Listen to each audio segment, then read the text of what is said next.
My passion, my main mission with my art is to preserve these ancient techniques and make sure they're not lost to our future generations. I specialize in finger weaving, twining, and sprang, which are all ancient techniques that predate European contact. My name is Tyra Shackleford, and I am a Chickasaw textiles artist.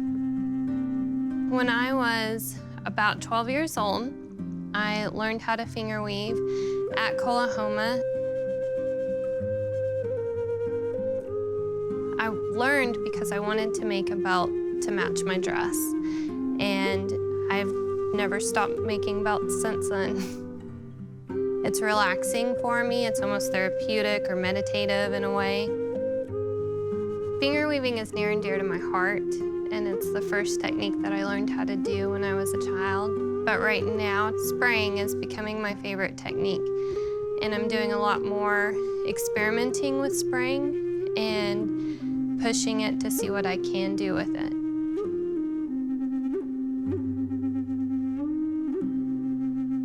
I sometimes think about how my ancestors did it a long time ago. I do appreciate what my ancestors did. Pre-European contact, we did create textiles. We processed our own fibers. We use things like stinging nettle, which sounds really scary, but it creates a thread similar to linen, and so it makes a really soft, fine thread. And we used the inner bark of the mulberry tree, which also makes a beautiful, soft, fine thread. And those types of yarns were used to create clothing items. What's really cool about our history is we weren't just making utilitarian items. We were making works of art with textiles.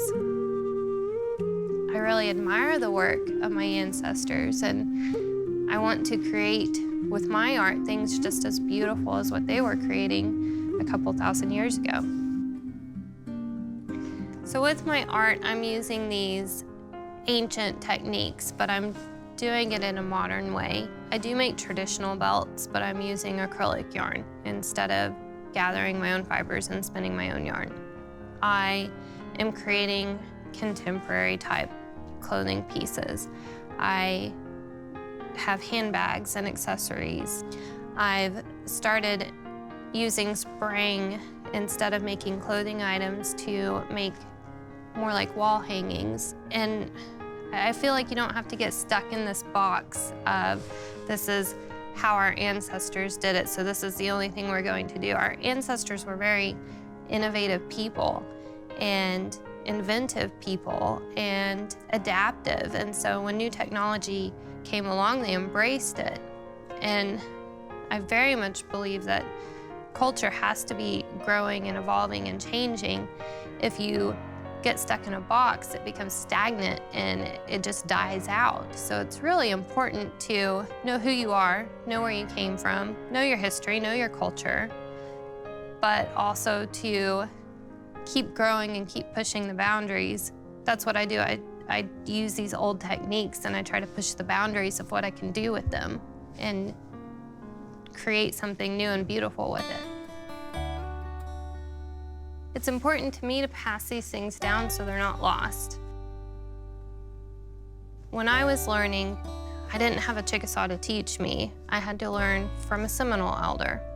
And I don't want future Chickasaws. Sorry, I don't even know why I get teary-eyed saying that. It makes me emotional.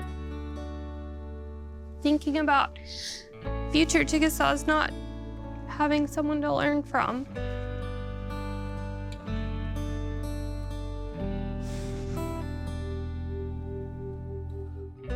My left hand and just slide it in next to my finger, and then I can pull it down. So I don't want our future children I don't want it to be so hard for them to learn. I want to make it easy for them to learn and make it available for them so that it's not lost. My hope is that some young person, young Chickasaw, is going to see my art and say, I want to know how to do that. And I would like to just be able to show them how to do it. And then maybe one day they'll be making something way better than me.